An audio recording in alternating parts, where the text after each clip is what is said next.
Welcome back to Story Deep Dive with Dana and Rachel. This is a podcast with book coaches, editors, and besties. We discuss books not as readers, but as writers to draw inspiration from great books and lots of laughs. Y'all, I don't know the way that this video pops back and forth, but Rachel thinks she Vanna White. I don't even know if y'all know who Vanna White is. Because oh my gosh. Okay, let me just confess what I've been doing, because normally, right, it does it based on who's talking, which is why I take advantage of it. So the screen will switch based on who's talking, and when Dana's doing the intro, I will sort of like mime, like, you know, book coaches, editors, and besties, or like Dana and Rachel, which is me, and like readers, but as writers. And I was just like doing too much, i.e. doing too much. 100% of the time, there's only one. We only have one mode, and it's too much. Always too much. We need to fix your modes, girl. Fix your modes. So with that said, y'all, as you can see, we are already on one, and we are continuing our discussion about Fourth Wing by Rebecca Yarros. But before we get into talking about characters today, Rachel, what do you got going on over there at Story Cypher?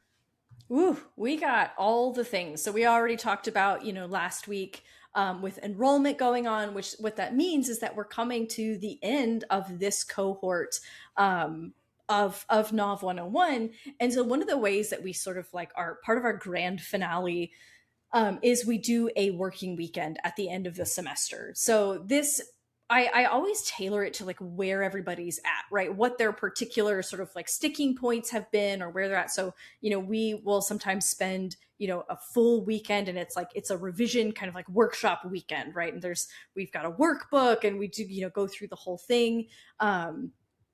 Sometimes it's a little bit like more broad where people are at kind of different points in the process, but we basically spend, we take a Thursday, Friday, and Saturday morning and afternoon sessions, and we show up and we talk about here's what we're working on. We work for about 2.5 hours. We hit questions, we troubleshoot at the end of each session, we take a break, and then we come back in the afternoon and we do it again. And we just really like block out that time to do some work. I'll do some teaching where it's relevant if people are working on something specific, fielding questions, but it's like our like big haul, at the end of the semester. It's kind of like cramming for finals, but I think more fun than cramming for finals, and gives us a chance to kind of like help push some things over the finish line there at the end of the semester. So that's what we got coming up over the weekend, and it's always a good time because you can just like spend a lot of time together. You spend sort of like the weekend hanging out, like a writing retreat.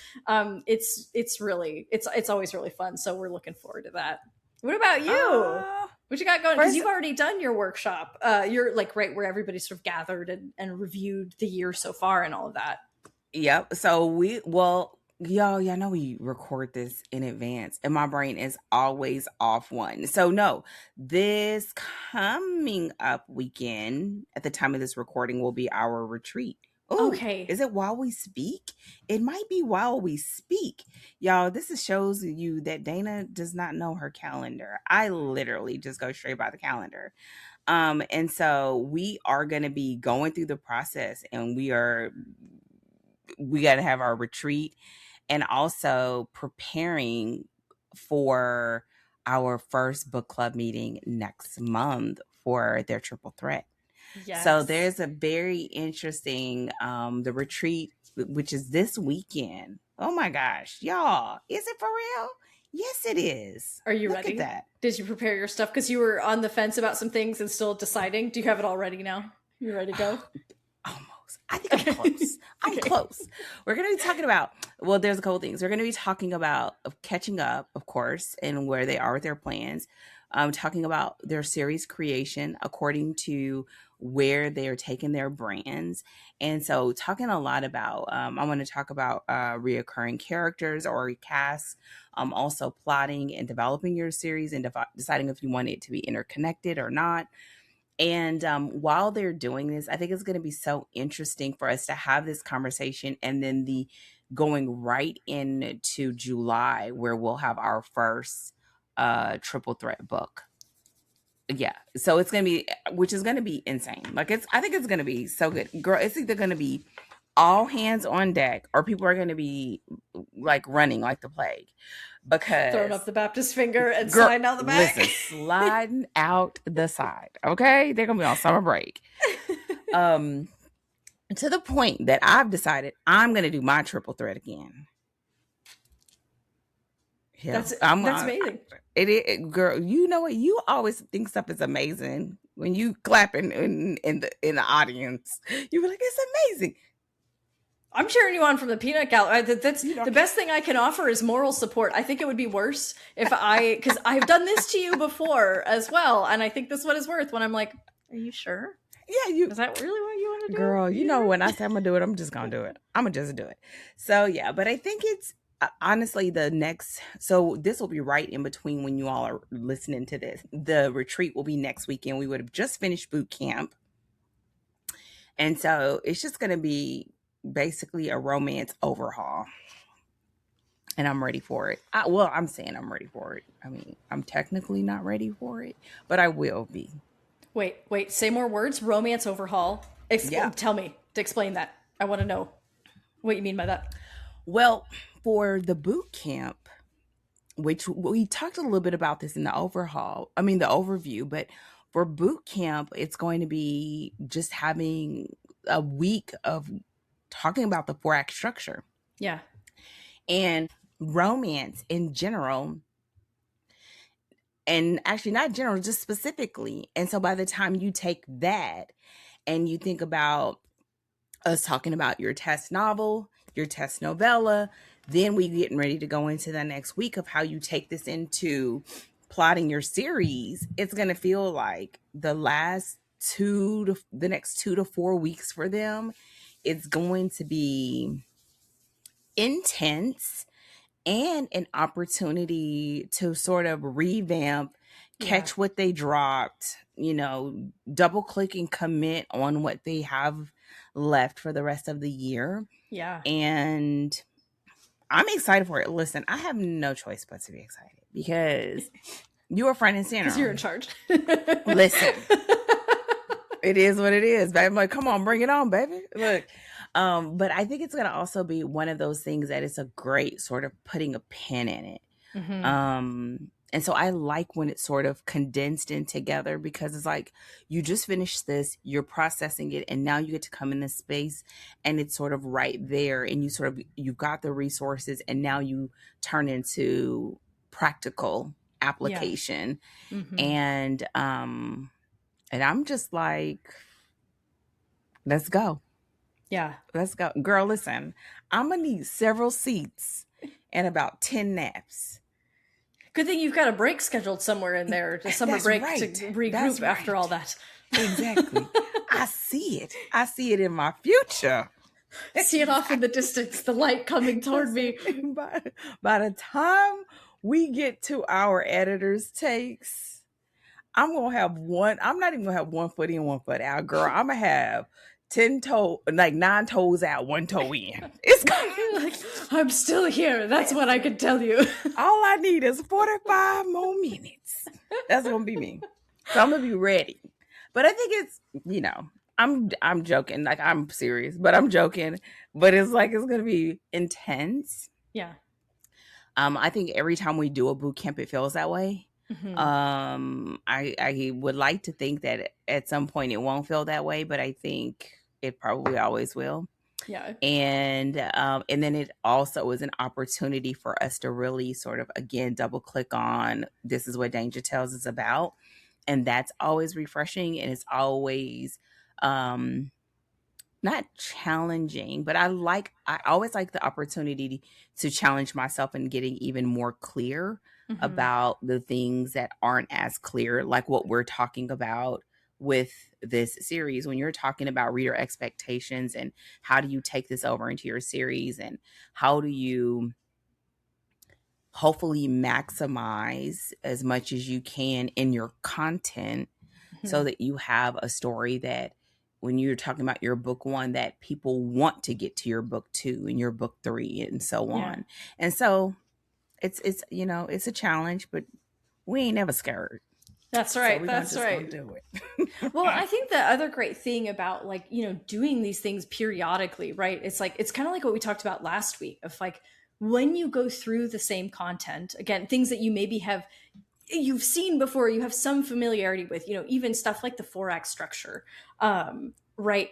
When for your students who have been through it before, going through it again, like there's like another layer of information that they're getting. There's that opportunity to, like you said, double click on something or recommit or sort of like pick back up and kind of get like back in, diving in with both feet, get a clearer sort of perspective on something where you're like, oh yes, I'm having this sag in my story, and the boot camp and talking through how you do it, you're able to kind of shore those things up, and it really just, the more you do it, the more like that higher resolution you get to continue looking at it.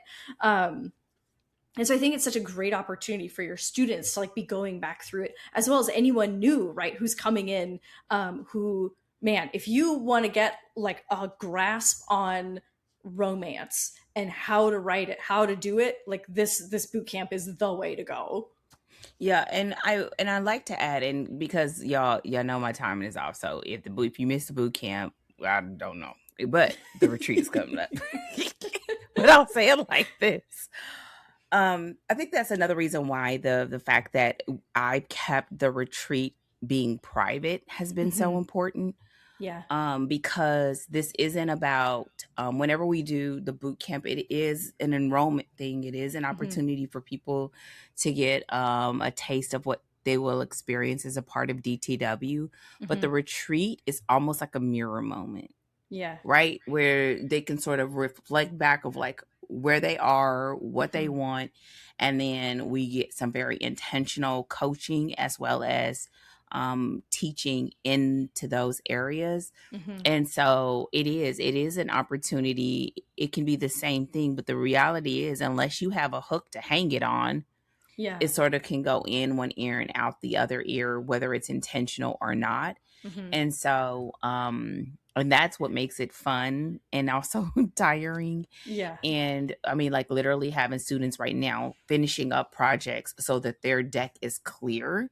Yeah. And I'm just like, come on, you know how this Yeah. thing goes, right? Like it's just, and it's So good. helpful. It is. It is. It's always like, but I'm always like, as I get closer, who signed us up for this? Who did this schedule? I vaguely remember this was a question you were asking last week about something else. I'm seeing a pattern emerging here. Well, ignore the pattern. Ignore the pattern. So, with that said, let's go ahead and get into this.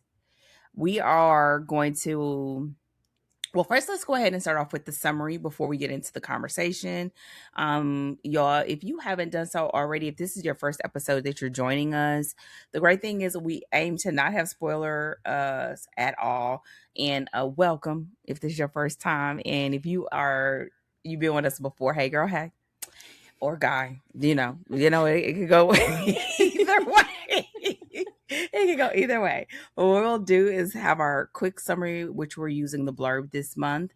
And then we're going to jump into our conversation around characters and Fourth Wing. So go ahead, Rachel, hit us with the blurb. All right, let's go. So, 20-year-old Violet Sorengale was supposed to enter the Scribe Quadrant, living a quiet life among books and history.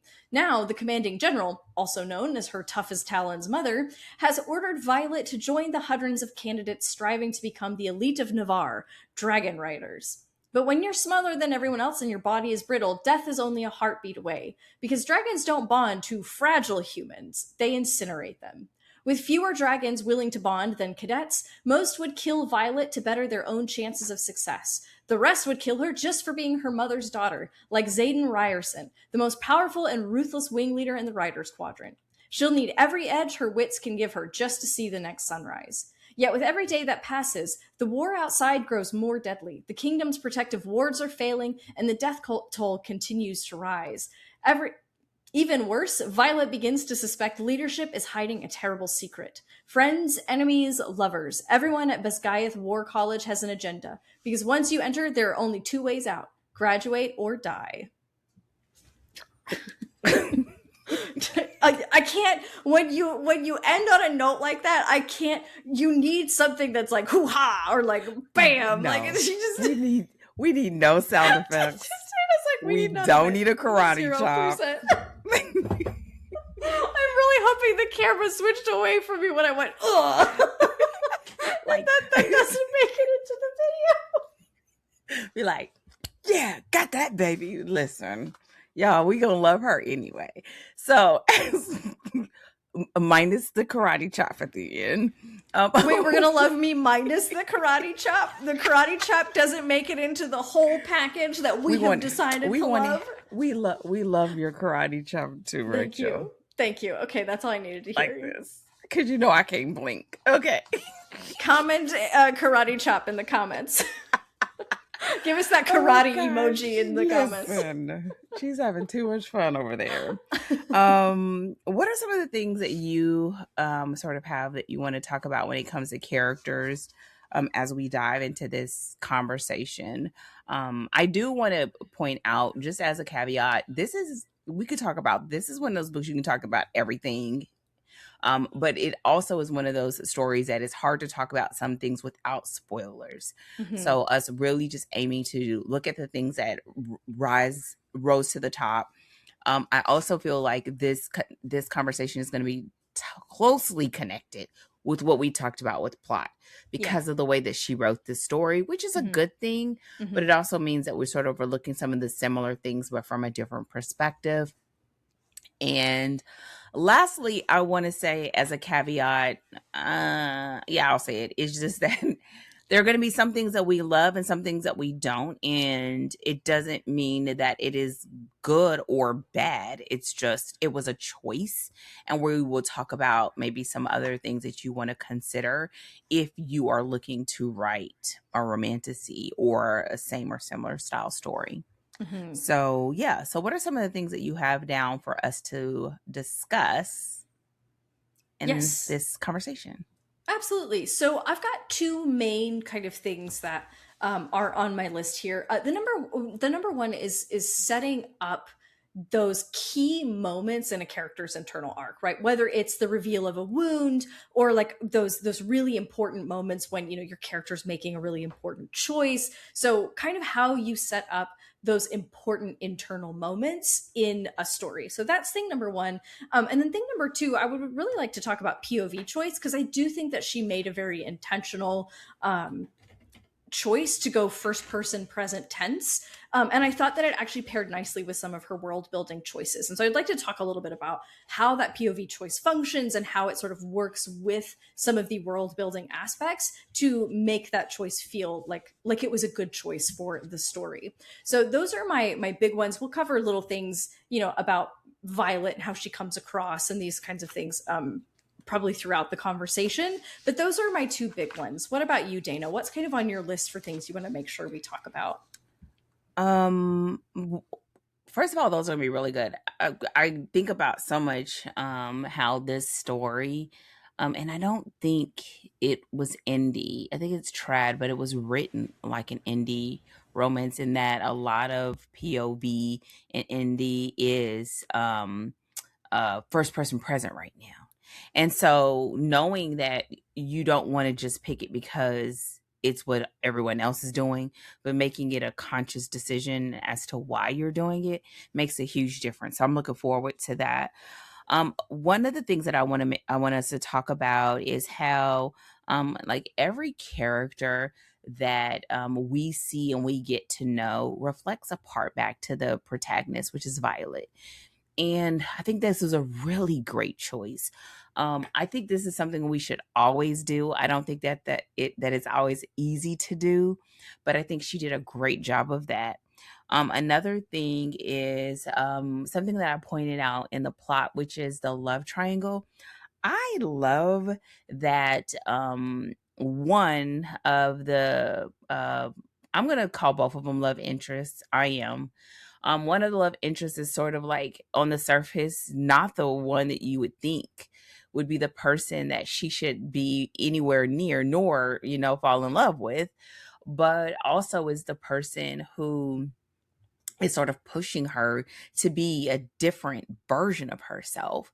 And then the other that you feel like would be the better choice is the one that can be the one that's sort of potentially holding her back, or having her to shrink or to stay in the state that she's always been known as. And I think having those choices, and the choice when it comes to love interest, is such an important choice.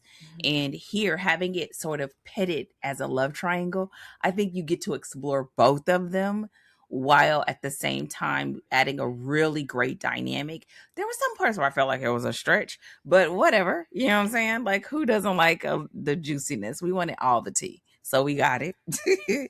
The other thing that I think she did really well that I loved is sort of having an interesting use of secondary characters like the mother. Y'all, I don't 100% have words for it, but I love how she did it. And that this woman had me leaning in every single time she was on the page, because I could not for the life of me figure it out. What the heck is this woman thinking? Listen, if you could tell me, we would be BFFs for life. Like, I still didn't at the end of the story, and it's not done in a way that felt like a plot hole. It felt like a very intentional choice that was an open loop that kept me glued every time. Every time she was on the page, she'd give just enough, take just enough. And man, I think that would be such an interesting take to have with your antagonist, to have with potential characters that could be future protagonists in other stories. So yeah, if we have enough time, I would love to talk about that, because I just loved that. It just made me so curious about her. And I low-key didn't like her, but I don't know if I shouldn't like her, because I don't know enough yet. Yeah. So I feel confused. I can't judge her because I don't know enough, but I know enough that I know I don't like her. And, so that's what starts happening. And when a reader is doing that, you got something good going on. The final thing that I wanted to talk about, and we did talk about this last time, so I don't know if we'll go in as in depth, and you may have to go back to the plot, which I felt like comes back to the magic, in that I feel like I understand what she was trying to do. And y'all, I don't know her. She don't know me. It could happen in the future. You know what I'm saying? I'm a pretty dope woman. So I think that what she was trying to do was to use the magic to sort of be a landscape for some of the internal shifts that Violet needed to make. But some of the things that we discussed last week, that we won't rehash all of that, sort of got in the way a little bit. And so, but I think the general concept of it was very helpful, of utilizing having different entities to be a representation of maternal love and paternal love and protection, and what are the benefits and the growth and the lessons that come to your protagonist by having access to that. And I think that is really great fodder for character growth. Yeah. And so for that, it did it. Now, I don't think the magic system did all of that, but I could read between the lines. Yeah. I could read between the lines.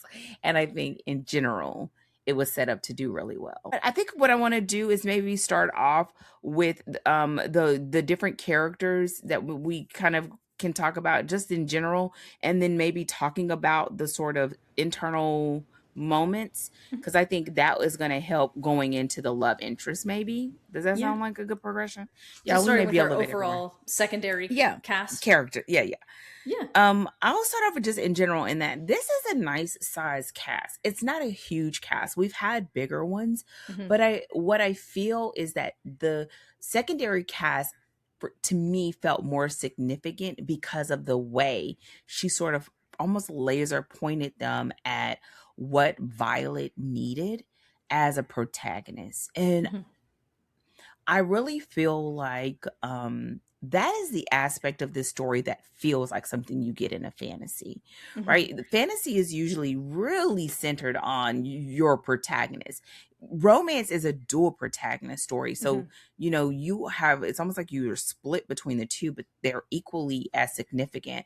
But in fantasy, you do a lot of times have just your hero, and your Mm-hmm. hero is sort of going on this journey. And I think in this capacity, that's what it really felt like.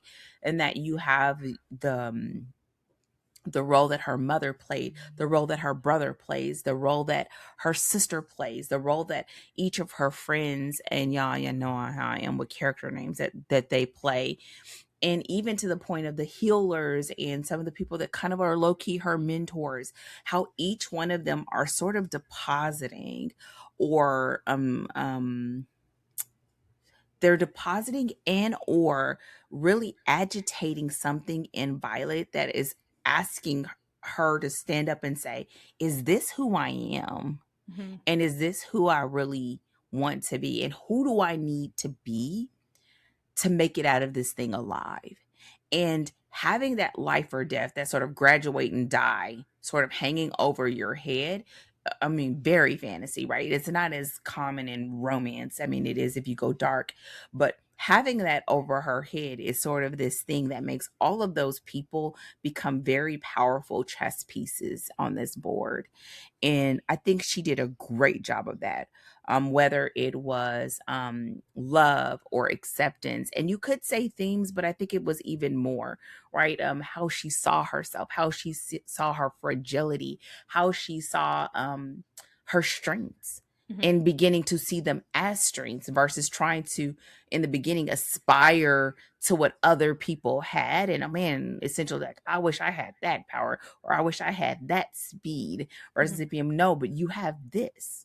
Learn how to use this. And it was almost as if and I kind of didn't until this very moment sort of parallel have a parallel thought with the magic. Usually what you'll have whenever you have your protagonist learning the magic, they are sort of learning it as a skill. It makes Mm-hmm. me think of Mistborn, right? Like learning it as a skill and learning how it operates. And because we didn't have that, Mm-hmm. it was almost as if that aspect that was really a great thing for Violet, it felt glossed over Mm-hmm. because it almost wasn't on center stage. We got those couple of moments, but our attention was sort of diverted to her fragility versus it Yeah. being towards her learning about herself and her, in that point, her natural gifts and abilities Mm-hmm. before we got to her magical gifts and abilities later. And so I think all of that comes, but it came through character, Mm-hmm. right? It came through the dragons, it came through the love interest, it came through the friendships, it came through the familial relationships, and all of it sort of fed like little streams into a river Mm-hmm. into Violet. And I think it was that portion of it was done really well. Yeah, I think that that's such a great way to think about your cast, right? Because this is a phrase that you used in the pre-show, where you sort of mention it as being a helpful way to sort of like weed out your cast sometimes. That's right. So if you have cast members who are just kind of like there and they're just kind of bumping around and they don't seem to add anything, it's a great way to either like flag that and say okay, like they need to play a role, or to be like like they can go, we don't need them because they're not adding anything. And so really, and it also helps you create variety in your cast, Mm-hmm. because you're looking at what are the different facets that I want to highlight, or what are the different skills that should be represented, what is each person going to be able to teach my protagonist. And it gives you kind of like a jumping off point to give some specificity to those individual characters so that your cast becomes distinct, and also they're all kind of contributing to the story. And that's a Mm-hmm. really helpful way to kind of like use your protagonist to kind of help anchor the different characters and what they're each uniquely bringing to the table. Mm-hmm. And you can do that anytime. I think this one, it just did it very well. Mm-hmm. And it's almost, I guess you could even do it as a parallel, almost like when you are really ensuring that your characters have a distinct style and voice cadence and tone, it's almost like giving that like a upgrade. Yeah. Because it's being very intentional about, and you should do this anyway, but I think she did it very well. So yeah, but it makes me think about as we think about that, it sort of also connects with what you want to talk about with those internal moments, because part of that connection is her growth, and part of it is both her internal growth as well as her external changes in her growth. And so yeah, tell us a little bit about like some of those points that you want us to look at in the story. Yeah, so when you think about a character's internal arc, you really want to anchor in, right, your character's specific journey. And the rule that we talk about, we've talked about this on the podcast before, is for each book, you get one key focus transformation that we are like focusing our attention on. Now, what that looks like, right? The opportunity is to see how it manifests in different situations across the story, and then how they change across the external events that they encounter that are continuing to challenge them. But you do want to be kind of consistent, right? And so one of the things that you sort of started to hint at is that it did feel like it was a little bit like direct, like it's like it tried to go multiple directions. And so we were kind of on one trajectory, which is very much about she's an underdog, she's fragile, she has to work harder than everyone to like be able to survive. And we're really like focused on that. And then when we start introducing like the magic it's really when it starts to introduce the magic in particular, it feels like the conversation changes to something else, where it's like, well, I'm upset about the magic because of this reason, and I really wanted this other thing. And you get there, and I'm trying to talk vaguely so that it's not spoilery. But you get the feeling that like, wait, this is not the conversation we were having over the whole story. When like, where did this come from? And when you have those moments, that's going to be a problem because it's undermining the actual overarching transformation. Because again, it feels like you changed the subject and introduced something else later in the story. And so when you're thinking about establishing that internal arc, the way that I like to treat, especially if you want to surprise the reader with some kind of reveal, right? Whether that's the truth of the wound or what's really behind all of the behavior and everything that's been going on, and there's something kind of more true behind all of it, whatever that thing is, you want to treat it like a mystery, right? You want to treat it like a reveal. And in order for a reveal to be satisfying, you need to set it up. And so what that looks like is dropping, again, I think about it like a mystery. So we think about like clues, right? Little moments, these opportunities and hints and setups that are telling us, oh, there's more going on here. I don't know what it is, but I see it. There's something else happening here, that's at work behind all of this. So that when we get to the reveal, we go, oh, that's what this was really all about all this time. And there's something for us to actually look back to and be able to track those clues the same way with when we reveal the killer at the end of the story. Our audience should be able to say, oh my God, it's right. Like it was right there, but now I see it. And it's satisfying versus, wait, what's the problem? like what, wait, where? And that's really something that you, again, especially if you're looking to, no matter what your internal, right, you get one transformation, you build that across a series if you're in a series. But if you're looking to reveal something specific and kind of like, again, it's like a oh moment, you do have to set that up. We do need those hints, and you need to kind of have that in the back of your mind as you're writing the story before the reveal, so that that reveal is actually satisfying rather than feeling like we've changed the subject. I always talk about this and we have a long pre-show. That's what we probably should call it. We need to start recording it, but I always call this breadcrumbs. I always think about Hansel and Gretel, right? Like having a breadcrumbs and being able to look back and have a trail. And you don't want it to be so significant that it's slapping people in the face because it ruins the reveal. But the problem comes in when you think you're given a twist or an unexpected event, and it's like it's confusing because we had no idea that they even wanted that, or you never revealed that that was a motivation for them, or we have no clue and you think it's this big deal and all it is turning into is confusion, especially when it's something yummy. Like, and especially when it's something yummy, I feel like, girl, I could slap you with this book, but I wouldn't do that. So it's like can I just like sneak in there really quick? Yes. Like, I was so disappointed at that reveal because I was like, wait, oh my, like, do you know how much more depth and how much more you could have like pulled in the book if you had taken that and started that trajectory at the beginning of the story? Like, it could have added so much specificity to that outsiderness and to that, you know, trying to find your place and not wanting to be here. Like, there was so much opportunity. And that, like, that's the tragedy of like, oh man, there was an opportunity and we didn't lean into it. Dang it. And it would have given a lot more clarity as to why you keep fighting something that feels like, why? Yeah. Why keep doing this? Right. And granted, like, she has a reason, like, because she doesn't want to die. But that's not always a driving force for a character. And that honestly is not the driving force for her. Yes, she wants to live. But I think what it happens is, well, here's what it really does.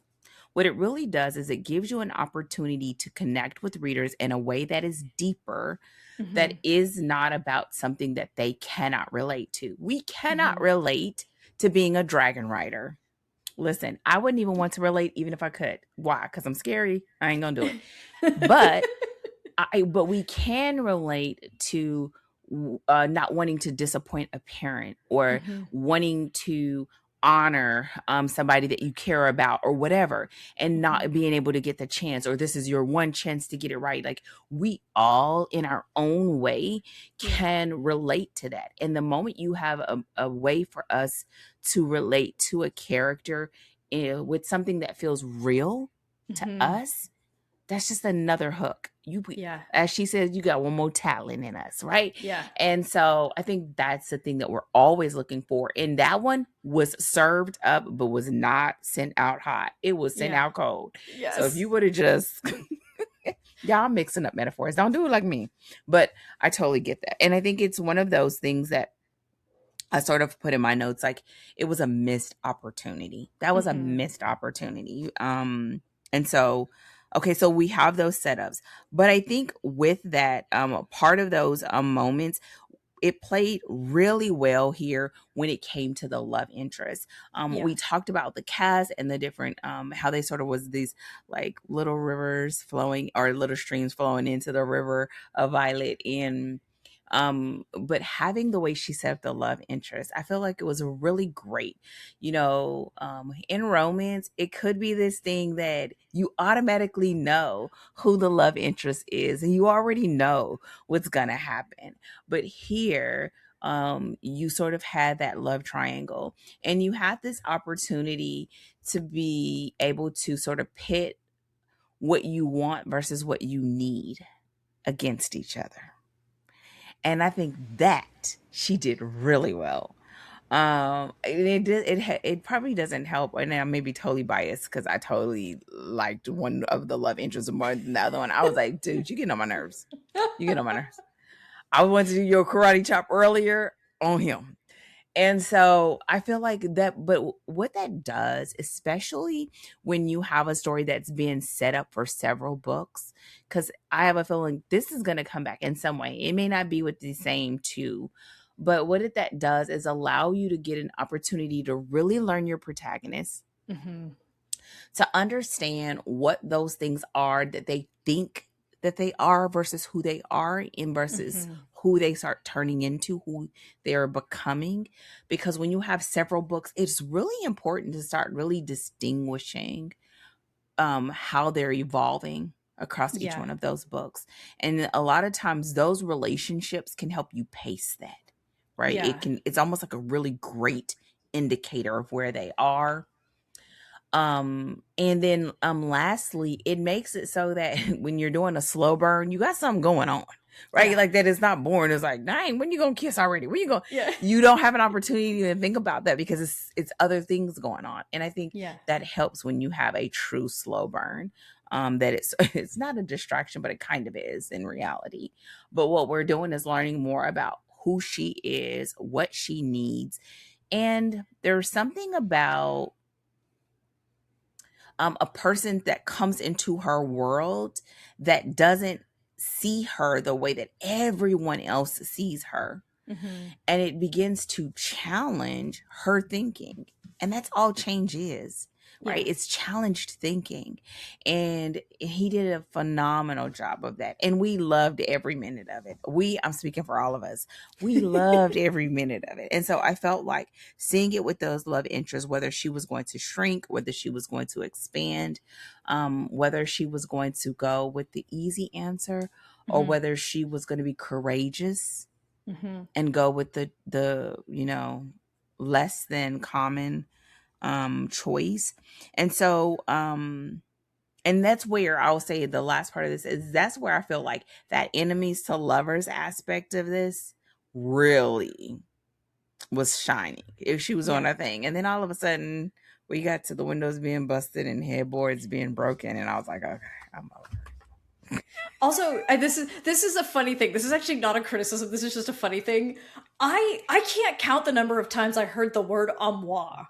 Like, so something about that armoire was always getting busted, was getting stuff thrown at it. We were dodging around it. I was like, there was this moment when I was like, is the armoire like a plot point? Because I've heard this word so many times. It's like Rachel and your armoire. Like, well, and the audiobook narrator. So like, I would say it like, whatever, with my trashy American accent, which is like armoire, with like the kind of a harder R. But then the audiobook narrator said it armoire, and otherwise English, but we've got like it's the armoire, and that also made it like double stick out to me. It was just one of those funny things where I was like, man, this thing sure comes up a lot. I hope there's a hidden panel in there or something that we're gonna talk about. Girl, if it was a hidden panel, they tore that thing up. Whatever was in there is gone now. It ain't gonna help nobody. I do want to make a quick mention though about the love triangle, because I think something that I've noticed is that a lot of times love triangles are easy. Like it's easy for them to feel kind of pointless, actually, where the alternative lover is like feels like a non-entity.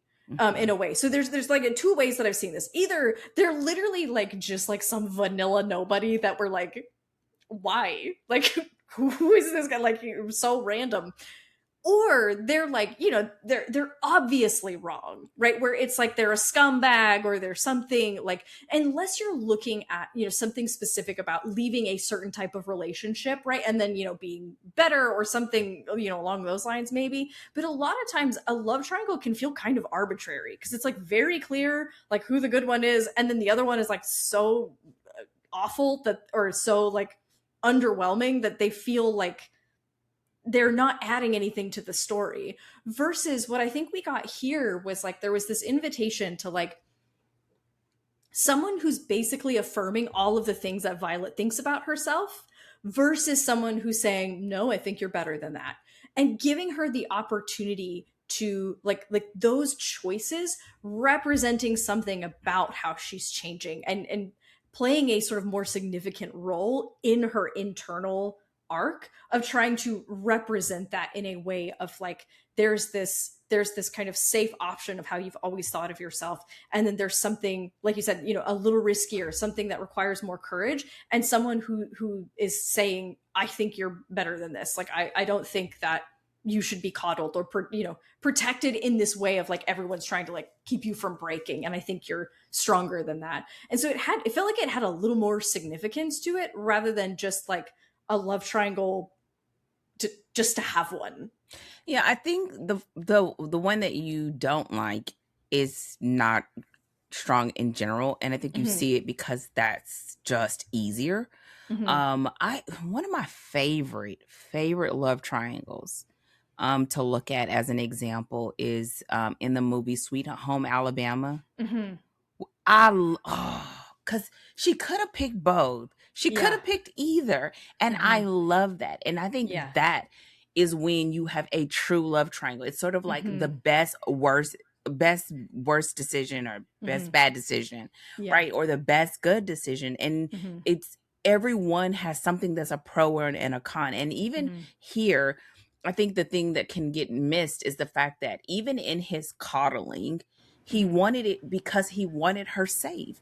And Yeah. we do that all the time, right? Yeah. We do that all the time because we don't want, just like her sister advocating for, she is this thing. And the reality is, a lot of times the knowledge of who we are is really being held, is holding captive who we Mm-hmm. could be.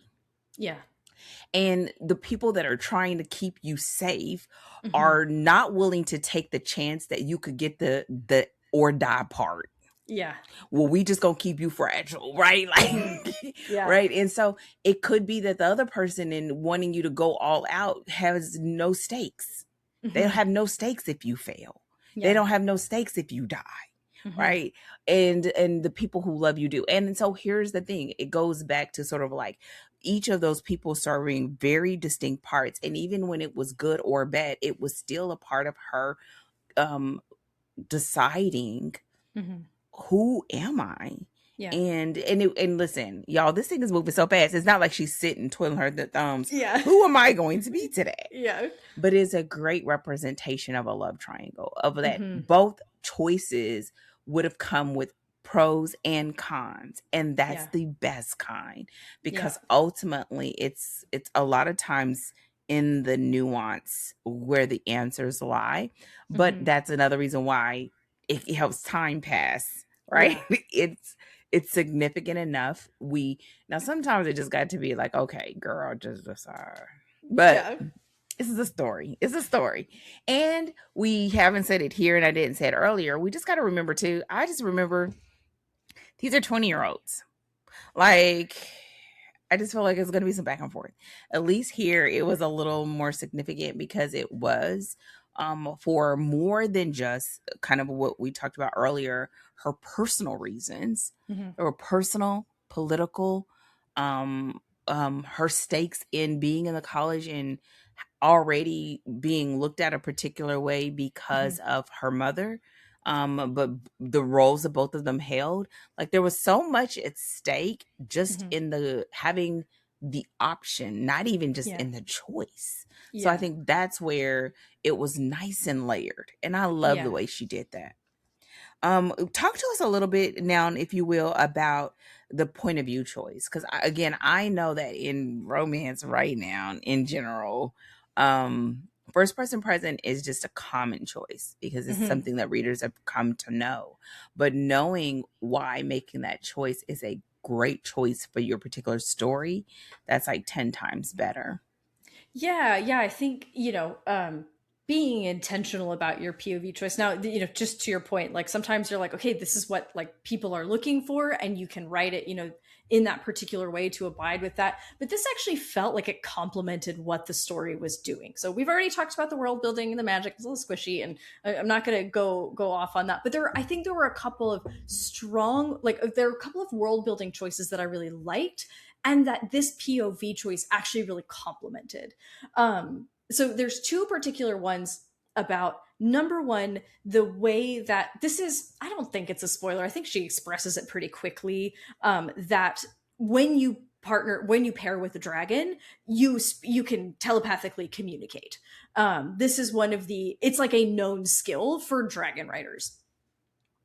And so when she pairs with a dragon, so then she's able to talk to this dragon telepathically. And so what happens is she will be minding her business, right? She's in class, she's doing something, she's thinking, and the dragon will interrupt like a conversation in her head, right? And it really, I what was so great is because it was happening in present tense. So, you know, there will be scenes where Violet is talking to somebody and she's talking, and then in her head, there will be an interruption from her dragon who has side commentary. And it worked so nicely in present tense because it really felt like an interruption. Like it felt like exactly what it was, which was she's trying to hold a conversation, and like, you know, grumpy old man has opinions in her head and is like sharing them. And those, like, that made for such a fun experience of the relationship between writer and dragon, and really kind of participated in building that sense of camaraderie that a writer is meant to build with their dragon. So first person present tense really made that choice kind of really pop in a meaningful way, and gave it that extra, right, like it gave me an extra like laugh out loud when the dragon had something to say and was interrupting. And you know, the dragon will interrupt at all kinds of inopportune moments, and it's fantastic every time. And similarly, the way that sort of writers manage the magic, and this was another choice, just a world building choice that I liked, is she kind of came up with this. She uses this sort of mind palace idea of like how the way that you control and learn how to use your magic is sort of like you create these mental models, that again to me reminds me of like the idea of a mind palace. And this is how you connect to the magic, this is how you use it, this is how you control it. And first of all, I just think as a world building choice, like it was neat to see that kind of specificity so that we can actually, it gives us something concrete to look at when she's trying to use the magic. So rather than like, oh, I focused really hard and I tried to pull on the magic, it gives us actually one layer more specific for what it actually means or looks like to do that thing. And I thought that was a really neat choice. And so when you pair that with first person present tense, it gives that immediacy to using the magic. So in a moment when, you know, you really need to pull on the magic, or in a moment when you're sort of really needing to find control, bringing us in that present tense search for, go into the mind palace and I need to do X, or I need to do Y, or I need to find Z, right?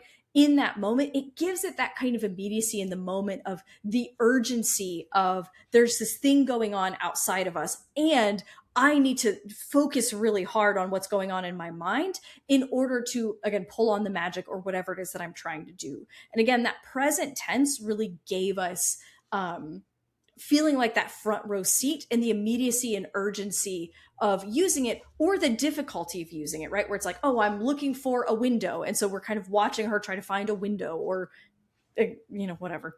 I don't want to, again, I'm like having to like, don't spoil. And so I'm having to like pick and choose what I'm using as examples, but trying to get specific. But those, because of that kind of world building, present tense and first person made those choices kind of pop extra on the page and made them feel more meaningful and even more like they just added even more to the story because of that POV choice. Mm-hmm. Now, low key, y'all, I'm hoping that that's not us talking about this doesn't feel like a spoiler. I don't think it does. About the whole thing with the dragon, I just feel like a little bit. Not for do real. You think? Because I feel like Rachel, it's obvious that she can either bond a dragon or she won't survive the academy. Like that they literally tell us that right away. So well, obviously, she does. What do we think, she's gonna die at the end of the book? She could. Could she? I think that this is well established that Violet has a little bit of plot armor and she's gonna make it through to the end no matter what, because she's the protagonist. I don't know if this story was a spoiler or not, but the point is, I think you're absolutely correct. I think it serves well, and here it kind of makes me piggyback into the thing with the magic, as the last part for me, which is part of sort of like what you're talking about here. Part of what we were talking about with the secondary characters, a lot of that, the magical elements are connected to what Violet needs. And I think now that I'm sort of saying this out loud again, it makes me think about how when you have a story that is character driven, there are so many doors and passageways that you can choose to be able to convey that need and that transformation. And here, I think that's where she sort of tapped into the magic. And I really wish it would have been just a tad bit more. Yeah. Because I use the example of, the maternal love that she was needing and support. She was needing the paternal love, and that she was needing the protection and the push, almost like little birdie, you got to go out of the nest and you've got to fly, but doing it in a safe container. And I think on one hand, I wish she would have gone there a little bit more in the story. But on the flip side, I think it was done really well for this to be a 20-year-old. It makes me think about like my kids of like, okay, I want my kids to be grown enough that you got to go buy your own groceries and you got to take care of yourself. But then at the same time, you still stay at your mama's house. So just in case anything go wrong, call your mama. You know what I'm saying? It's like having that balance. And so I feel like that was done well in a sense of this being in a college setting and her age and what she's going through, but that she sort of tapped into magic and tapped into these relationships to be the conduit of that personal growth. And I thought that was done well. But it was sort of one of those things of, I think it was risky being that there wasn't a whole lot of concrete things for us to hold on to for the magic. But I think the risk paid off because of how she chose to do it. And those are just things we just can't say, but how she chose to do it, and a lot of duality that's sort of used here to be able to compensate, if you will, for what Violet is lacking. And what she's lacking more than anything has nothing to do with her fragility. And that's a big part of things. And so I feel like it's where I like to tell my clients a lot of times that a great story can cover a multitude of sins, right? If you really do a story in a way that people relate to, they're not going to be focused on a lot of your pros. They're not going to be focused on if a couple of characters sound the same. Like, they will forgive. This is how you could have a great read but a bad book. Yeah.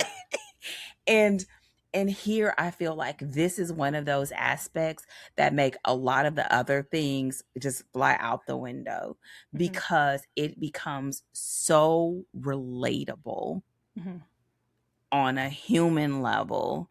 And now we're just having it with dragon writers. And this is where books are amazing, because I get to learn about this and pretend like I'm writing a dragon. Yes. Yeah.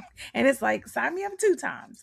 And so I think that's one of those things that, again, I sort of in my notes had it as like a missed opportunity. But on the other hand, it just wasn't. It was what it was.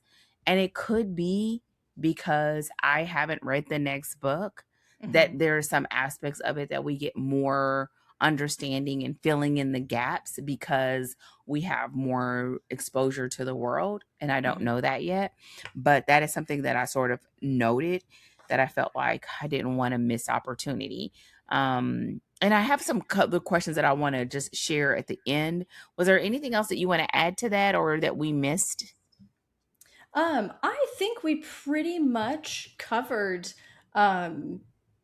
covered everything that's on my list. So if you want to go ahead and hit us with some of those sort of like parting thoughts or questions to just kind of round us out for the day.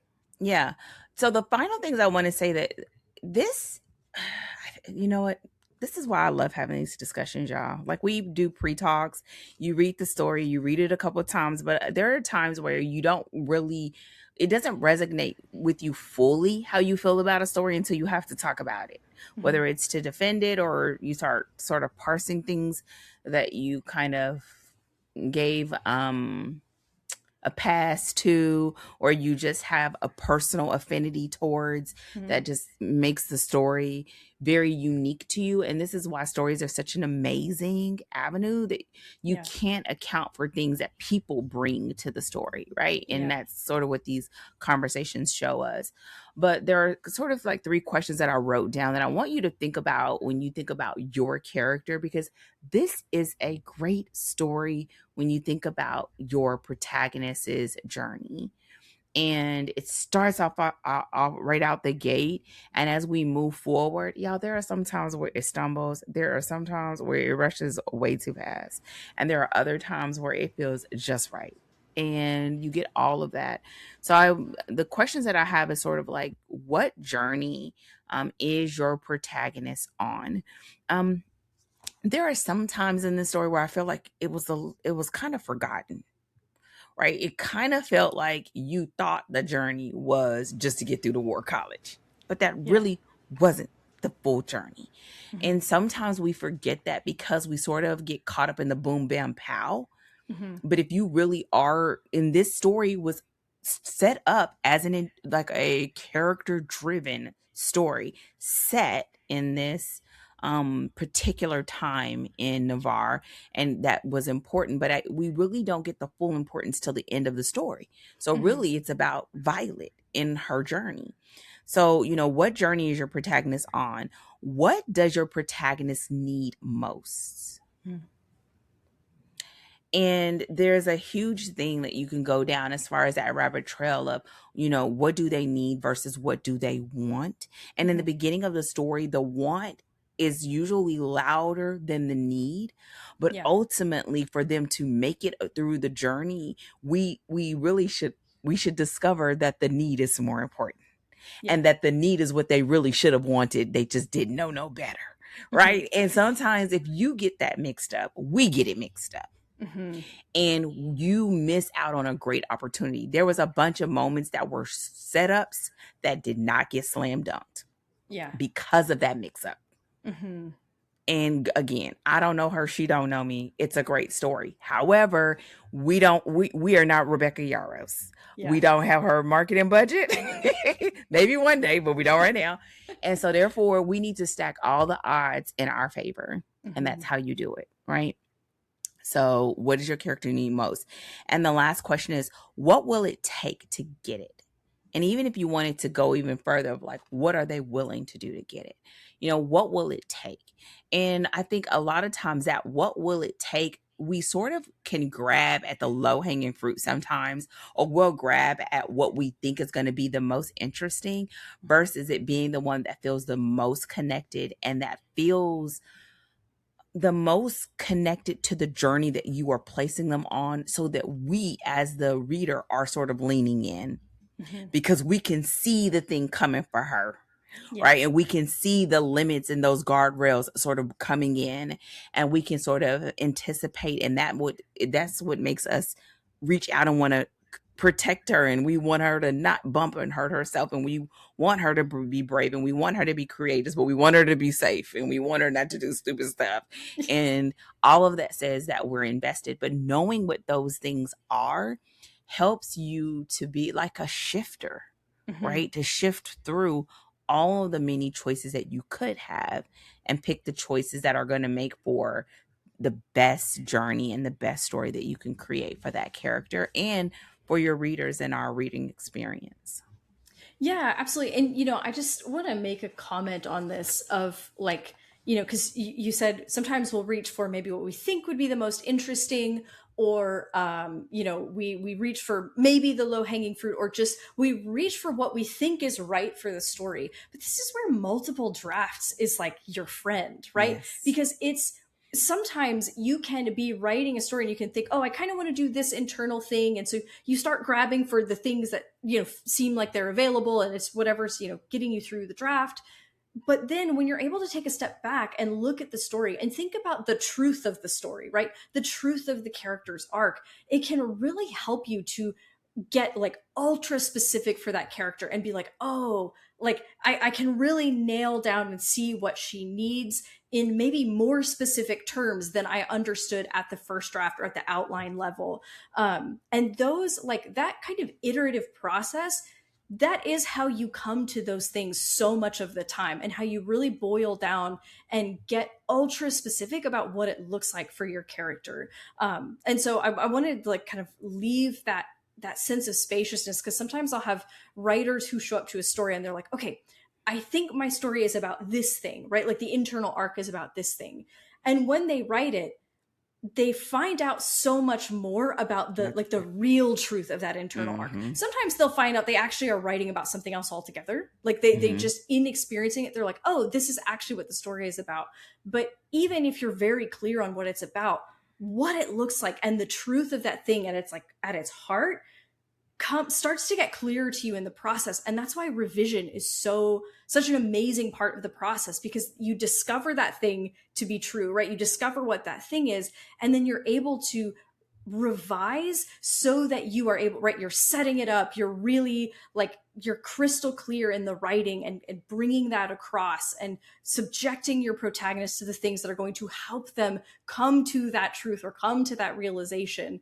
And that's why like it takes multiple drafts, and that is okay and perfectly normal to the process. I think that's absolutely true. The final thing that I want to say before we close out is this. Listen, this woman wrote an amazing story. Period. Some people will like it, some people won't. Sometimes it's your jam, sometimes it's not. And I think even with having this discussion, you have to have the wiggle room to be able to explore like what's there, maybe things that could have been different or changed for the sake of getting better at craft and to become a better writer. But at the end of the day, this is a great story. And this is why, having a team or people that you work with can also help you see something and make something better, make something different. And so even as we're saying this, like, it is what it is, but there are things where we're like, oh man, I would have really liked to see this. And it always reminds me that even in having the conversation, it's not ever to be disrespectful or whatever to what's there, but it also can be the thing of like, this is why readers would shy away, or this is why a reader wouldn't finish it. And so it's helpful to say, okay, yeah, I'm not going to go that way, and having in your mind, but this is why. Or, oh, maybe I'll try that on my next book. Or being able to put into words what you are experiencing, to be able to say, oh wow, what is my own take on that? And I think that's what makes all of this such a wonderful experience, whether you are a reader or a writer or an editor, and you just love storytelling. So with that said, y'all, we are about to bounce. If you haven't done so already, don't forget to visit us online at storydeepdive.com. You can find us on wherever you love to hear your podcast. Don't forget to rate or leave a comment. You can subscribe to us on YouTube. Yeah, I feel like we are all the places, and you can find us well. Okay. So go ahead and let us know if you have any questions, or if you have anything that we didn't talk about, because we're always looking for discussion topics for our bonus conversations, or even if you are looking for a particular book and maybe we should add it to our upcoming reading list. So with that said, we are out. Everyone have a fantastic day, and we will see you in our next episode, where we're going to start bringing this thing together. We're going to try our absolute best to tie it together with a bow. I don't know how we're going to do, because there's so many things going on. But we're going to do our best. So we will do our editor's takeaway next week to close out, and we will be announcing our next reading selection. All right. So with that said, we are out. Take care. And as always, happy writing.